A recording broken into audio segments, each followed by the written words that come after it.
ശശി തരൂരിനെ മുന്നിൽ നിർത്തി കോൺഗ്രസിൽ ആഭ്യന്തര കലഹമുണ്ടാക്കാനുള്ള ശ്രമം വിജയിച്ചതോടെ പി കെ കുഞ്ഞാലിക്കുട്ടിയും മുഖ്യമന്ത്രി പിണറായി വിജയനും തമ്മിൽ രഹസ്യ ചർച്ച. ഈ കൂടിക്കാഴ്ചയ്ക്ക് പിന്നാലെയാണ് തരൂരിന്റെ അഭിമുഖ വിവാദത്തിൽ മുസ്ലിം ലീഗ് തങ്ങളുടെ നിലപാട് കടുപ്പിച്ചത്. നേതൃപ്രശ്നങ്ങൾ കോൺഗ്രസ് ഗൗരവമായി പരിഗണിക്കണമെന്ന് പി കെ കുഞ്ഞാലിക്കുട്ടി ആവശ്യപ്പെട്ടു. തെരഞ്ഞെടുപ്പ് നടക്കാനിരിക്കുന്ന സാഹചര്യത്തിൽ പ്രശ്നങ്ങൾ പരിഹരിച്ച് മുന്നോട്ട് പോകണം. കോൺഗ്രസിന്റെ ആഭ്യന്തര കാര്യങ്ങളിൽ ഒരു പരിധി കടന്ന് ലീഗ് ഇടപെടില്ല. തെരഞ്ഞെടുപ്പ് അടുക്കുമ്പോൾ ഇത്തരം വിവാദങ്ങൾ ഗുണം ചെയ്യില്ല എന്നത് സ്വാഭാവിക കാര്യമാണെന്നായിരുന്നു സാദിഖ് അലി ശിഹാബ് തങ്ങളുടെ പ്രതികരണം. മുന്നണിയിൽ പ്രശ്നം ഉന്നയിക്കുമോ എന്ന ചോദ്യത്തിന് അത് അപ്പോൾ നോക്കാമെന്നായിരുന്നു സാദിഖ് അലി ശിഹാബ് തങ്ങൾ പ്രതികരിച്ചത്. മുഖ്യമന്ത്രി സ്ഥാനാർത്ഥിത്വത്തിനായി ശശി തരൂർ നടത്തുന്ന പരസ്യ പ്രതികരണങ്ങളിൽ സംസ്ഥാന കോൺഗ്രസിൽ ഒന്നടങ്കം അമർഷമുണ്ടായിട്ടുണ്ട്. തരൂർ അതിരു വിടരുതെന്ന് KPCC അധ്യക്ഷൻ കെ സുധാകരൻ പറഞ്ഞു. UDFനെ അധികാരത്തിലെത്തിക്കാൻ തരൂരും വേണമെന്ന് ഒരു വിഭാഗം പറയുമ്പോൾ അദ്ദേഹം ദേശീയ തലത്തിൽ പ്രവർത്തിക്കട്ടെ എന്ന നിലപാടിലാണ് മറുചേരി. ഇതിനിടെ നേതൃപ്രശ്നം കോൺഗ്രസ് വേഗം പരിഹരിക്കണമെന്ന് ലീഗ് ആവശ്യപ്പെട്ടു. സംസ്ഥാന കോൺഗ്രസിൽ നേതാവില്ലെന്നും നേതൃത്വം ഏറ്റെടുക്കാൻ താൻ തയ്യാറാണെന്നുമാണ് തരൂരിന്റെ നിലപാട്. മുഖ്യമന്ത്രി സ്ഥാനാർത്ഥി എന്ന ആവശ്യം പാർട്ടി കേട്ടില്ലെങ്കിൽ വേറെ വഴിയുണ്ടെന്ന വാദമുയർത്തിയാണ് തരൂർ സമ്മർദ്ദ തന്ത്രം പയറ്റുന്നത്. എന്നാൽ ഇതിന് വഴങ്ങേണ്ടെന്നാണ് മുഖ്യമന്ത്രി പദം നോട്ടമിടുന്ന നേതാക്കളുടെയും അനുകൂലികളുടെയും നിലപാട്.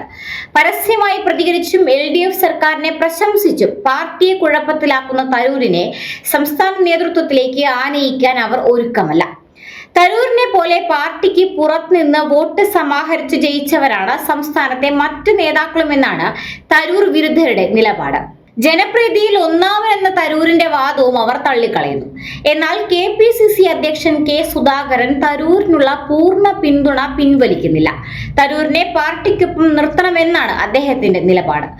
തരൂരിനെ പുകച്ചു പുറത്തു ചാടിച്ചാൽ തിരഞ്ഞെടുപ്പിൽ ദോഷം ചെയ്യുമെന്ന് പാർട്ടിയിലെ ഒരു വലിയ വിഭാഗം കരുതുന്നുണ്ട്. തരൂരിനെ ഇഷ്ടപ്പെടുന്ന വോട്ടർമാരുണ്ട്. ആ വോട്ട് കിട്ടാൻ അദ്ദേഹം വേണമെന്നാണ് ഈ വിഭാഗം അഭിപ്രായപ്പെടുന്നത്. അതേസമയം നേതൃപ്രശ്നമടക്കം കോൺഗ്രസിലെ പ്രശ്നങ്ങൾ പരിഹരിക്കാത്തതിലെ കടുത്ത അതൃപ്തിയിലാണ് ലീഗ്. ഈ നിലപാടും പരിഗണിക്കാതിരിക്കാൻ കോൺഗ്രസിന് കഴിയില്ല. ശശി തരൂരിന്റേത് കോൺഗ്രസിനെ ദുർബലപ്പെടുത്താനുള്ള നീക്കമെന്ന വിലയിരുത്തലിലാണ് AICC നേതൃത്വം.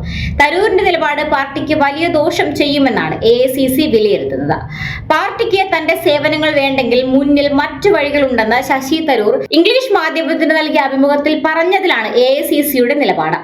നേതൃത്വവുമായി ഇടഞ്ഞു നിൽക്കുന്നതിനിടെയാണ് വീണ്ടും കോൺഗ്രസിന് മുന്നറിയിപ്പുമായി ശശി തരൂർ രംഗത്തെത്തിയത്. കേരളത്തിൽ നേതൃപ്രതിസന്ധി എന്നും കഠിനാധ്വാനം ചെയ്തില്ലെങ്കിൽ മൂന്നാമതും തിരിച്ചടി ഉണ്ടാകുമെന്നാണ് തരൂരിന്റെ മുന്നറിയിപ്പ്.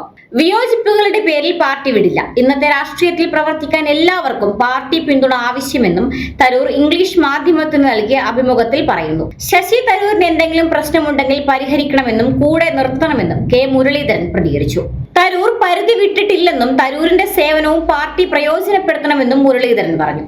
രാഹുൽ ഗാന്ധിയുമായി ശശി തരൂർ കൂടിക്കാഴ്ച നടത്തും മുൻപ് നടന്ന അഭിമുഖമാണിതെന്ന് മനസ്സിലാക്കുന്നതെന്നാണ് രമേശ് ചെന്നിത്തലയുടെ പ്രതികരണം. ഈ വിഷയത്തിൽ കൂടുതൽ വിവാദങ്ങൾക്കില്ലെന്നും ചെന്നിത്തല പറയുന്നു. അതേസമയം ശശി തരൂരിന്റെ പ്രസ്താവന വിവാദമായതിനു പിന്നാലെ വിശദീകരണവുമായി തരൂർ രംഗത്തെത്തി. ഇപ്പോൾ നടക്കുന്ന നാടകങ്ങളിൽ കൂടുതൽ എണ്ണയൊഴിക്കാനില്ലെന്നും 45 മിനിറ്റ് നീണ്ട അഭിമുഖത്തിൽ കാര്യങ്ങൾ വിശദമായി പറഞ്ഞെന്നും തരൂർ പറഞ്ഞു. മുസ്ലിം ലീഗ് മുഖപത്രമായ ചന്ദ്രികയിൽ പുറത്തുവന്ന ലേഖനത്തിൽ കോൺഗ്രസിനെ പരസ്യമായി വിമർശിച്ചതും വിവാദമായി. കോൺഗ്രസിലെ പടലപ്പിണക്കങ്ങളിൽ ലീഗിനുള്ള അതൃപ്തി പരസ്യമാക്കിയിരിക്കുകയാണ് ഇതോടെ.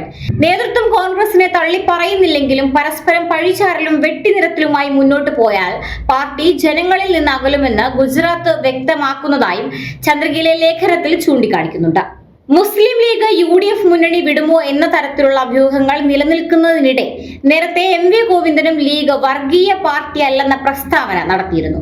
എന്നാൽ മുസ്ലിം ലീഗിനെ പുകഴ്ത്തിയുള്ള CPM സംസ്ഥാന സെക്രട്ടറിയുടെ പ്രസ്താവനയിൽ കുരുങ്ങാതെയാണ് പാണക്കാട് സാദിഖ് അലി തങ്ങളും കുഞ്ഞാലിക്കുട്ടിയും ഇതിനോട് പ്രതികരിച്ചത്. MV ഗോവിന്ദൻ പറഞ്ഞതിനെ ഇടതു മുന്നണിയിലേക്കുള്ള ക്ഷണമായി കാണുന്നില്ലെന്നും ലീഗ് UDFന്റെ അവിഭാജ്യ ഘടകമാണെന്നും പാണക്കാട് സാദിഖ് അലി തങ്ങൾ പറഞ്ഞു. ഏതായാലും ലീഗ് CPM ചർച്ചകൾ സജീവമായി പുരോഗമിക്കുകയാണ്. സമസ്ത, മുജാഹിദ് തുടങ്ങിയ സംഘടനകളെ ഒപ്പം നിർത്തി മുന്നണിയിലേക്ക് വരാൻ ലീഗിനെ നിർബന്ധിതമാക്കുക എന്ന തന്ത്രമാണ് പിണറായി സ്വീകരിക്കുന്നത്. കേരളത്തിന്റെ വിവിധ ഭാഗങ്ങളിൽ നടക്കുന്ന ചർച്ചകൾ ഇതാണ് തെളിയിക്കുന്നത്. ഇതിന് ശശി തരൂരിന്റെ പിന്തുണയുമുണ്ട്. തരൂർ കോൺഗ്രസ് വിട്ടാൽ CPM അദ്ദേഹത്തെ നിയമസഭാ തിരഞ്ഞെടുപ്പിൽ മത്സരിപ്പിച്ച് മന്ത്രിയാക്കുമെന്നാണ് വാഗ്ദാനം. ലീഗിനെ ഇടതുമുന്നണി മുന്നണിയിൽ എത്തിക്കണം എന്നത് മാത്രമാണ് CPMന്റെ ആവശ്യം. ചെന്നിത്തല, സതീശൻ, KC ആർത്തിയിൽ അത്രയേറെ അതൃപ്തിയിലാണ് ലീഗ് നേതൃത്വം. എന്തായാലും തരൂർ കളമറിഞ്ഞ് കളിക്കാൻ തുടങ്ങിയതോടെ ചെകുത്താനും കടലിനും നടുവിൽപ്പെട്ട അവസ്ഥയിലായിരിക്കുകയാണ് കോൺഗ്രസ് നേതൃത്വം.